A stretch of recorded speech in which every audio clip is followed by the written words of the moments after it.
On a tous des films qui ont marqué notre enfance. Généralement des films qui nous ont fait rêver petits, des aventures magiques avec des personnages hauts en couleur. Et quand on parle de films d'enfance, évidemment, on pense toujours à Disney, Pixar, DreamWorks, des films qui nous ont fait rêver. Mais vous êtes sûr de rien oublier les gars, parmi tous les films qu'on a bouffés dans Gosse, faut avouer que dans le lot, il y avait quand même une bonne dose de trauma. Et je ne parle pas de films qu'on a vus trop jeunes ou qui n'étaient pas pour nous. Non, je parle de vrais films à destination d'enfants et qui étaient tout simplement des cauchemars ambulants. Et aujourd'hui je vous propose qu'on replonge dans ces films histoire de réveiller des bons petits traumatismes. C'est parti. Bon, je fais pas de surprise évidemment, t'as cliqué sur la vidéo pour ça j'imagine. Comment bien commencer cette liste avec le traumatisme le plus connu de notre génération. On a tous vu ce film au cinéma, à la télé, on a tous le DVD qui traîne quelque part. Personne n'a été épargné par cette horreur. Donc on rappelle, déjà commencer le film sur un screamer avec un vieux terrifiant qui court vers toi en hurlant. Rien que ça, tu sais où tu vas. Absolument tout dans ce film te procure un sentiment de malaise constant. Les couleurs fades, l'ambiance sonore, les visages des persos complètement dénués de vie. Et c'est pas l'histoire qui va ranger les choses. Ce film raconte quand même l'histoire d'une femme horrible qui est finie noyée vivante dans du ciment et dont l'esprit en colère hante une maison. Comment veux-tu perdre du poids en mangeant de cachette comme ça? Mais il arrive pas! Tu es grosse, Mélissandre! Maison qui attire et dévore n'importe qui sur son passage, et en plus de ça, est franchement dégueulasse. Et si tu rajoutes à tout ça des petits traumatismes glissés bien discrètement là, genre le cauchemar de Deji où une main géante vient le chercher dans son lit, merci, j'ai compris que j'allais pas dormir de la nuit. Sans déconner, c'est un film pour gosses ou le dernier Conjuring. Mais en même temps, c'est ça qui fait la force du film, c'est qu'il n'est jamais violent, il réveille des peurs intérieures et te terrifie avec. Ce film est incroyablement bien foutu et beaucoup mieux mis en scène que la plupart des films d'horreur qu'on peut voir. Et pour la peine, allez, je te pardonne. Est-ce que je vous ai déjà dit que c'est un de mes films préférés? Ce film est une bombe. Henry Selick, boss final du stop motion, a pondu le film culte d'une génération. Donc on est sûrement tous maso à mon avis parce que ce film nous avait littéralement pétrifié quand on était jeunes. Je me souviens que je l'avais vu à 7 ans et j'avais clairement pas l'âge de le voir. Et bah mon caleçon s'en souvient. Je me chie dessus. Tout dans ce film est parfaitement réuni et agencé pour te faire cauchemarder et te créer au passage de nouveaux traumas. Genre sérieusement, poupée, araignée, aiguille, rat, sorcière, fantôme, ne te pose même plus la question, toutes tes phobies sont nées grâce à ce film. Pendant très longtemps, le personnage de Belle Dame, c'était la chose la plus flippante que j'ai vue sur un écran. Et puis après j'ai vu Pasolini, voilà. Et je crois que la scène où elle montre son véritable visage, que son corps s'allonge et qu'elle chope Coraline avec ses ongles pour l'enfermer dans le noir, pendant très longtemps ça a été mon plus gros trauma. Et si tu rajoutes à ça les enfants fantômes, les boutons dans les yeux, la transformation en araignée aveugle, les jumpscares, vous voulez que j'arrête de dormir en fait. J'insiste, ce film est aussi parfait qu'il est perturbant. Mettez-le devant les yeux d'un enfant et son regard ne sera plus jamais le même. Et si en plus de ça on rajoute toutes les théories qui rendent l'univers encore plus horrible, ouais non là faut arrêter. Je vous ai débloqué un souvenir là, non? C'est typiquement le genre de film que je compare à un guet-apens. Enfin je veux dire, on est sur un film Disney avec Eddie Murphy qui se base sur l'attraction du parc, tout laisse à croire qu'on va regarder un petit film d'Halloween pour la famille. En fait en réalité, le film démarre plutôt bien. C'est drôle, on retrouve quelques clins d'œil à l'attraction, il y a quelques moments de flip, ok, mais vraiment tout se passe bien finalement, et puis arrive le mausolée. Ce putain de mausolée. Le mausolée.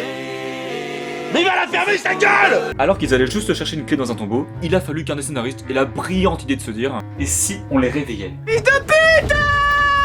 Et c'est là que le cauchemar commence. Les morts commencent à se réveiller, à avancer lentement, mais très lentement tu sais, pour que t'aies vraiment le temps de voir ton cœur partir en fait. Et on peut encore ajouter une couche, hein. Évidemment la seule porte pour sortir se referme devant eux, et la seule façon de l'ouvrir c'est de faire un collet serré contre les araignées. Non merci. Pendant ce temps-là t'as la figure de Michael Jackson qui se rapproche de plus en plus. De plus en plus.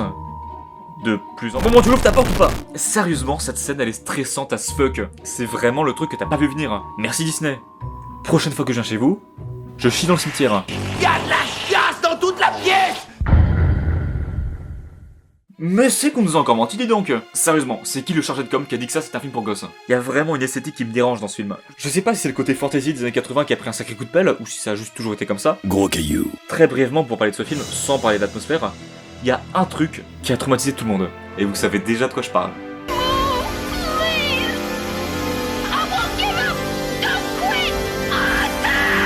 On a envie d'aller pleurer, c'est ce que je vais aller faire. Cette fois, rien à voir avec de l'horreur, on est sur un truc 1000 fois pire que ça. Bon, les gars, on va être clair, j'ai qu'une seule règle par rapport au cinéma. Tu peux buter qui t'en vient, homme, femme, enfant, je m'en fous. Par contre, les animaux... C'est non. J'ai dit non. Il a dans cette séquence, mais la règle elle s'est fait retourner, les scénaristes en ont absolument rien à foutre. Mais pourquoi vous faites ça? Tout simplement parce que je déteste les enfants. C'est ma BD. Le Père Noël, c'est qu'il n'existe pas, hein. Je les déteste. Parce que vous croyez vraiment qu'on avait fini avec les films tristes, mais non mais vas-y, mais prends ma place, là t'as encore rien vu. Le secret de Terabithia est une merveille d'écriture, un récit qui mélange fantastique, psychologique et qui aborde le thème de l'imaginaire, d'enjeux familiaux et de deuil. C'est génial! Parmi toutes les morts qui ont marqué notre enfance, si on se souvient tous de Mufasa, je crois que peu de gens ont oublié Leslie, tellement c'est un choc. Pareil, on est sur un film produit par Disney qui met en avant la relation naissante de deux enfants, Leslie et Jessie. Des enfants qui s'évadent après les cours pour aller dans un monde magique où ils sont les rois. Ils ont des cercles de vie différents, des problèmes différents, mais ensemble ils se complètent et s'apportent l'un à l'autre. Tu veux du shit? Eh, qualité bretonne. Mais qu'est-ce que j'en ai à foutre, moi? Dans ce film, Leslie est un phare pour Jessie, qui est perdu au milieu de tout, incompris, délaissé. Et jusqu'ici, le film est vraiment beau, mignon, féerique et absolument incroyable. Et puis d'un coup, une nouvelle tombe. On apprend que Leslie s'est noyée et qu'on ne la reverra plus. Tout ce qu'on se souvient alors, c'est cet au revoir, qui semblait si banal, où Jessie n'avait aucune idée que c'était la dernière fois qu'il reverrait son ami. Je chiale, putain! Je vous jure, j'ai une théorie comme quoi Disney aime secrètement faire du mal aux enfants. Et comme le choc est pas assez puissant, bien sûr, on va bien appuyer sur la plaie, montrer les parents en deuil, on va appuyer sur le déni de Jessie. Bref, tout ça réuni fait l'un de mes films préférés et l'un des films les plus tristes qui m'a marqué enfant. Si vous avez grandi dans les années 90-2000, vous avez forcément croisé ce film. Alors que, je sais pas, mais rien du tout disait que c'était un film pour gosses. Donc bref, on est beaucoup à avoir vu ce film étant gosse, et je crois qu'on garde tous le même trauma. Enfin, je veux dire, quand ta seule référence en matière d'enquête c'est Scooby-Doo, je t'assure que la transition elle est rude avec ce film. Il y a tellement de trucs qui me foutaient super mal dans ce film. La séquence dans l'église avec le fantôme chevalier, les hallucinations des personnages principaux, mais le pire pour moi, c'était ça. Cette putain de secte égyptienne et leur sacrifice de merde. Déjà que leur vieux crâne chauve me terrifie. Ouah, c'est laid! Mais leur rituel de mort m'a laissé réveiller plus d'une nuit, croyez-moi. Je vous rappelle que dans l'histoire, les mecs prennent des adolescentes, vivantes, qu'ils pétrifient pour les momifier, toujours vivantes, avant de les ébouillanter. On avait 8 ans, je vous rappelle. Et pourtant, en vrai, ce film est une masterclass. Il est incroyable sur plein d'aspects, mais je comprends pas pourquoi on est aussi nombreux à l'avoir vu étant enfant, alors que c'est juste un nez à cauchemar en fait. Je voudrais finir cet épisode par mon plus gros traumatisme ever. Sérieusement, et premier degré, si vous n'avez toujours pas vu ce film, foncez. Je vous promets que de tout ce que le cinéma a à offrir, c'est le film le plus triste que vous puissiez trouver. J'ai fait l'expérience de montrer à plusieurs personnes, personne n'est ressorti sans pleurer. Toutes les 15 minutes, les gens pleurent, même les gens crient en espérant qu'on les entende dans le film tellement ce film les impacte. Ce film, il a le pouvoir de te détruire en continu, il ne s'arrête jamais, c'est un ascenseur émotionnel constant. Tu crois à chaque fois toucher le fond, puis après on te remonte un petit peu dans la joie, tu penses que le pire est passé, etc. Et puis après on t'emmène encore plus profond dans le moral. Et ça encore et encore et encore. Et ce qui fait la force de ce film, c'est qu'il est juste magnifique. Déjà le style d'animation est juste sublime. Les thèmes abordés, les symboliques sont extrêmement puissants.